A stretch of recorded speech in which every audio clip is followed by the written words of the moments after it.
अस्सलामु अलैकुम रहमतुल्लाह।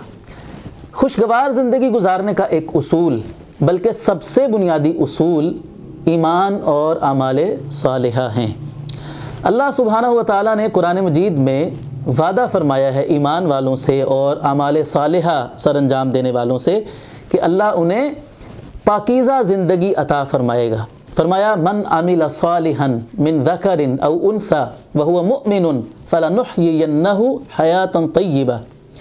जो भी नेक अमल करेगा, वो मर्द हो या औरत हो वो मोमिन ईमान वाला हो, तो फरमाया हम उसे यकीनन ज़रूर पाकीज़ा ज़िंदगी अता करेंगे। ये अल्लाह ताला का वादा है।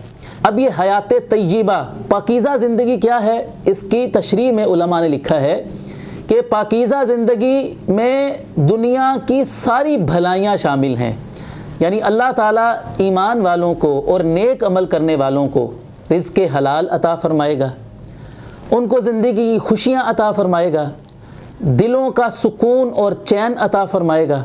अल्लाह ताला ने उनको जो कुछ भी दिया होगा उस पर उन्हें कनाअत और गिना अता फ़रमाएगा। मुआशरे के अंदर उनको इज़्ज़त और मकाम अता फ़रमाएगा।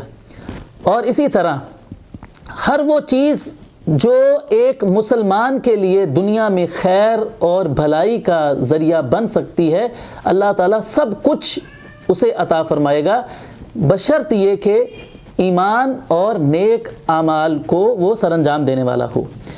तो इसलिए हमें अपने ईमान को मज़बूत बनाना है, ईमान बिल्लाह को, और ईमान के जो दीगर अरकान हैं, रसूल करीम सल्लल्लाहु अलैहि वसल्लम पर ईमान है, तकदीर पर ईमान है, आखिरत पर ईमान है, किताबों पर ईमान, फ़रिश्तों पर ईमान।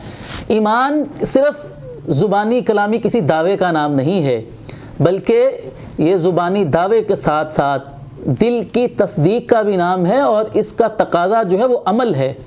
अल्लाह ताला पर ईमान भी हमसे किसी अमल का तकाज़ा करता है, रसूलों पर ईमान भी अमल का तकाज़ा करता है, किताबों पर ईमान, फ़रिश्तों पर ईमान, तकदीर पर ईमान। ईमान हमसे अमल का भी तकाज़ा करता है। तो हमें ईमान को मज़बूत करना है और उसकी गवाही हमने अपने आमाल के साथ देनी है। आमाल सालिहा की जब हम बात करते हैं तो उनमें सबसे पहले नंबर आता है फ़राइज़ का, जो अल्लाह ताला ने चीज़ें हम पर फ़र्ज़ की हैं। नवाफिल का नंबर तो बाद में आता है, पहले फ़राइज़ हैं। हमारे ऊपर नमाज फ़र्ज़ है। अगर हम ज़िंदगी का सुकून और चैन चाहते हैं तो हमें नमाज की पाबंदी करना है। रमज़ान मुबारक आता है, उसके रोज़े रखने हैं। ज़कात हम पर फ़र्ज़ होती है, साहिब हैसियत हम हैं, ज़कात फ़र्ज़ होती है तो ज़कात अदा करनी है। हज फ़र्ज़ हो गया है, इस्तिताअत है तो हज करना है।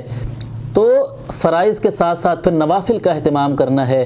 कुरान मजीद की तिलावत है, ज़िक्र अज़कार हैं, नबी अलैहिस्सलाम पर दुरूद शरीफ पढ़ना है। जितने भी नेक अमाल हैं, हम जितने ज़्यादा नेक अमल करते जाएंगे, हमारे ईमान में भी इजाफ़ा होता जाएगा और ज़िंदगी का चैन और सुकून भी अल्लाह ताला हमारी झोलियों में डालता जाएगा।